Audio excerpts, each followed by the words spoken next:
Hello there everyone, it's me Harry, and this is day 17 of the Mediavent calendar.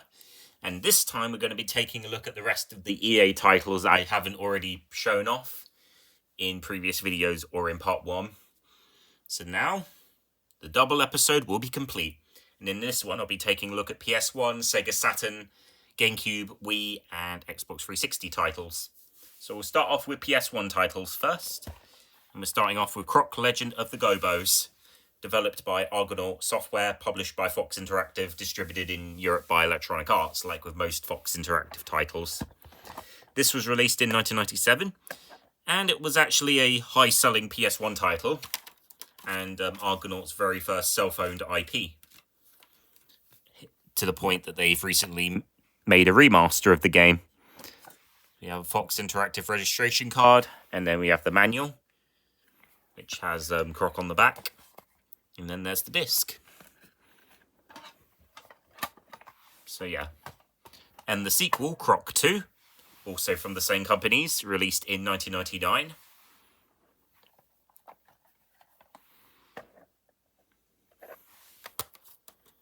So here is the manual. And the disc. Said it the other way around. King Rufus and some other gobos on the front, on the back. One of the best-selling PS1 titles of all time, the PS1 version of Harry Potter and the Philosopher's Stone, or in the US, Harry Potter and the Sorcerer's Stone. Once again, another Argonaut-developed game and published by EA, released in 2001. The reason why the game sold very well mainly goes towards it being a PS1 title rather than a PS2 title. And a lot of people still had PS1s at the time, so it made sense. Here's the manual. Here's the disc. Nothing much to say about the disc. And the back, it's typical EA numbers on the back. And then their last PS1 title was Harry Potter and the Chamber of Secrets, also from Argonaut Games, and released in 2002. So it's basically a reskin of Harry Potter and the Philosopher's Stone, but with settings and whatnot related to the Chamber of Secrets. Here's the disc. And there's the manual. And there we are, all the PS1 games done. Now we're on to Sega Saturn games. So here is Theme Park from Bullfrog Productions. This was released in 1995. It came out alongside the PS1 version of the game. Both are pretty much the same game aside from control differences. Here we are, and then we open it up.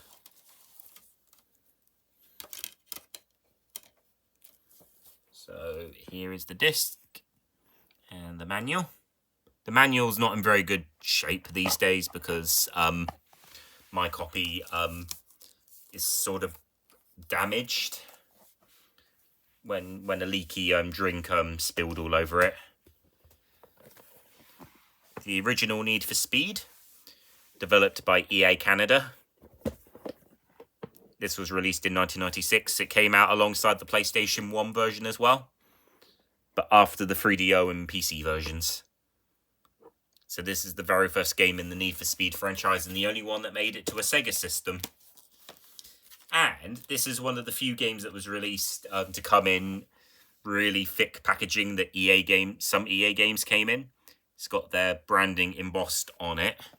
2 disc holders, and alongside the manual, the EA's old Shapes logo, which they did recently revive, is on the back as well.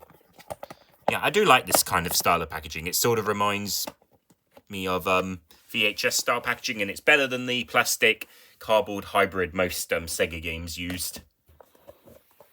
And then here is Croc Legend of the Gobos, is Saturn port, which was released a little while after the PlayStation version, and then after that PC version came out. And then because the Sega Saturn was a different piece of hardware altogether, it had some slight differences from the PS1 version.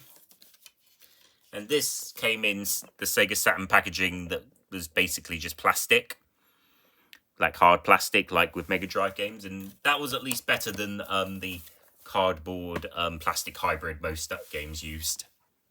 Now we're on to the GameCube, which there are only 3 games in this selection. Looney Tunes Back in Action, developed by Warthog Studios and co-published by EA and Warner Brothers. So this was released in 2004. It's the same game as the PS2 version, but lacking any of the bonus cartoons and movies because of the GameCube mini disc lacking space. Here's the manual, and in the back it has the full Electronic Arts name instead of the other logos on there. So this was one of EA's last titles released under the EA distribution banner with their full name on it instead of like EA games or whatnot. SSX on Tour. So the GameCube version of that, alongside NBA Street V3, included Mario, Luigi, and Peach as playable characters. Sort of like Fight Night Round 2's GameCube version had Little Mac as a playable character. Pretty unique, actually.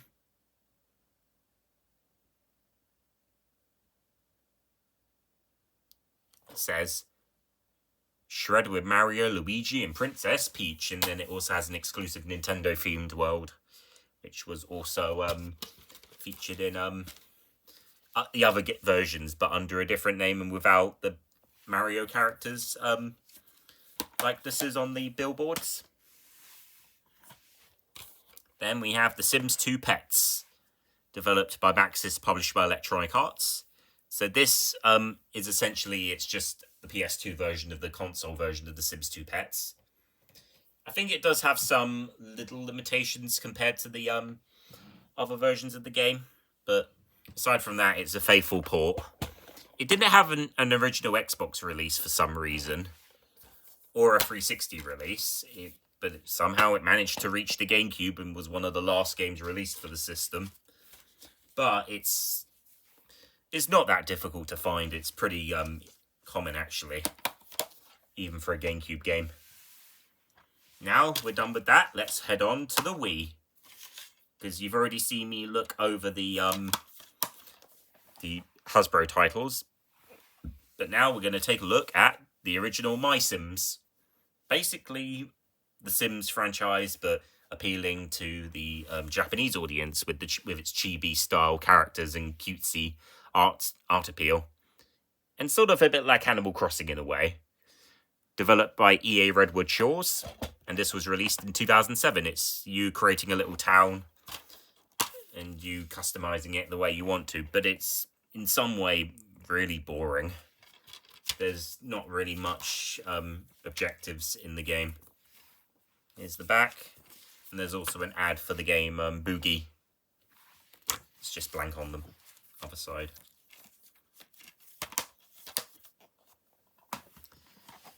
And then next up was a game that EA developed under a collaboration deal with Steven Spielberg. Yep, he did a video game. Well, he had done some things for the Medal of Honor franchise before, when DreamWorks Interactive developed the games before EA bought them. But this is something you wouldn't expect to see Spielberg's name on. Boom Blocks, a puzzle game for the Wii. Yep, Steven Spielberg did a casual game, which is something that you wouldn't expect him to do. And it works. It's a really, really fun game. It's sort of like Jenga World Tour, but actually good. And then alongside that, we have My Sims Kingdom, the very first sequel in the My Sims franchise. And as with the first game, they've both recently been re-released as part of the My Sims Cozy Bundle on the Switch, PC, and other systems, where this game made its debut on Sony and Microsoft platforms. Once again, developed by EA Redwood Shores. So this time, you're helping to revive a long-lost kingdom. Although the DS version of this game, alongside the DS version of the original My Sims, are a lot better. They feel much more interesting. My Sims Party. So they moved on from creating your own world into a party game. So this was developed, I think, by EA Redwood Shores as well. I think Hudson Soft may have had something to do with the development of this game as well, but I'm not too sure. Let me look at the credits, just so I can verify everything. Let's see. Yeah, it doesn't technically say, but aside from that, here is the manual and the disc, and there's also an ad for the other My Sims entries, as well as Sim Animals, which was the first new Sim title since Sid Meier's Sim Golf in 2002.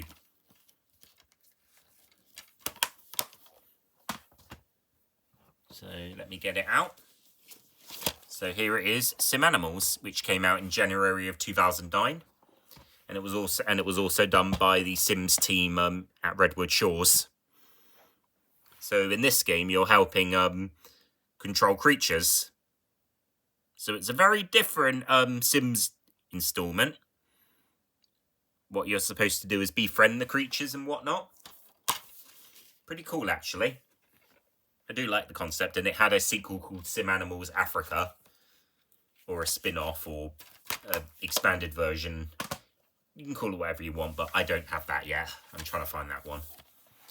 Boom Blocks Splash Party, the sequel to the original Boom Blocks. And equally just as fun as the original, if not even more fun. Certainly, I really missed out on both this and the original Boom Blocks. I just kind of wish I'd played them earlier. So, yeah, there's once again ads for the same games on there. And there we are. That's it. My Sims Racing, developed by Artificial Mind and Movement. So this was a racing game featuring the My Sims characters. Very long story mode, but it does support a lot of controllers and whatnot. Might need to replay this game and see how it fares up to this day. Here's the disc and the manual. Although, the manual, despite it having the newer My Sims logo on it, the disc has the older logo on it. But I think this game, the disc was likely manufactured before that, and then the packaging came by, and you get the point. So, and then there's the disc. And then there's an ad for My Sims Agents, which came out later on in 2009. It's funny, really, because that has the older My Sims logo on it.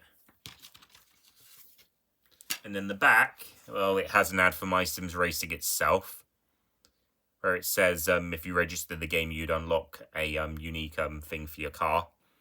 And an ad for Boom Block Splash Party. So yeah, EA really knew what they were doing with casual titles for the Wii. And then speaking of My Sims Agents, here it is. Developed once again by EA Redwood Shores. So this is a like a puzzle game and whatnot. Haven't played it yet, but I do remember it being advertised a lot. And then inside the pamphlet is, yeah, once again ads for other games. So it's got newer covers for My Sims Party and the original My Sims, but My Sims Kingdom doesn't. An ad for My Sims Racing, and there's nothing on the back. So that's the most recent of the DS title, Wii titles I own. And then last but not least is a game for the Xbox 360. Burnout Revenge. An enhanced version of the original Xbox and PS2 game of the same name with some extra content. And in stunning high definition. This is a really, really good racing game. And if you're missing out, then you're missing out. Definite recommend if you find it, alongside the Xbox 360 version of Need for Speed Most Wanted, which I don't have yet, because it's way too expensive. But anyways, hope you enjoyed this two-part episode, and I'll see you guys next time. Bye, everyone.